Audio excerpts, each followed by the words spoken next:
Ayan na tayo, mag-harvest ng bawang.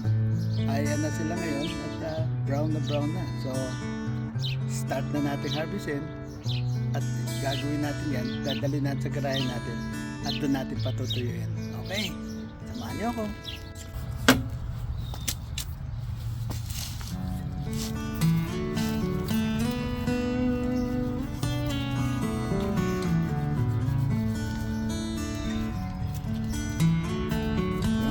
Malaki ng isang to.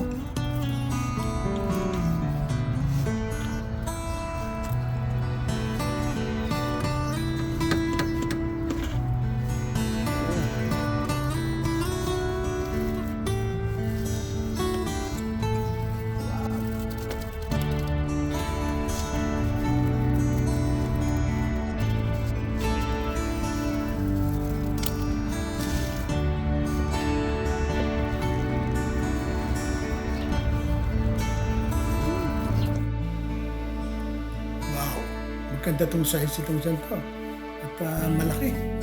Sana lahat ganito.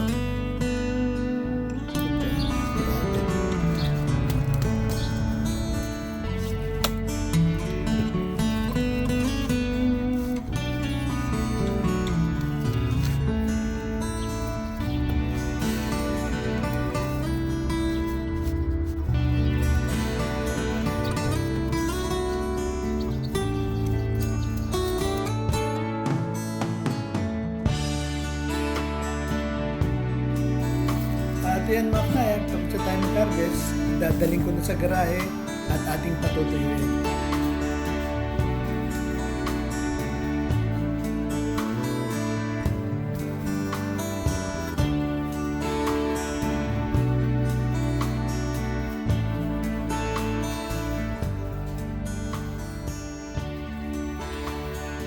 So mga kaya, ito na yung mga bawang natin na hinintay natin for 9 months. Ma-harvest na rin.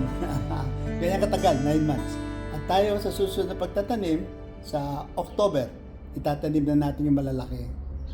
3 months from now, patutuyuin ko lang siya at good for planting na siya.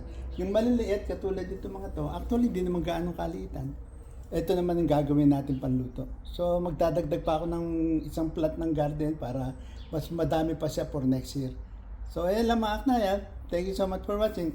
And please subscribe to my channel and don't forget to push the notification bell so you can be updated on all of my new videos. Thank you so much for watching.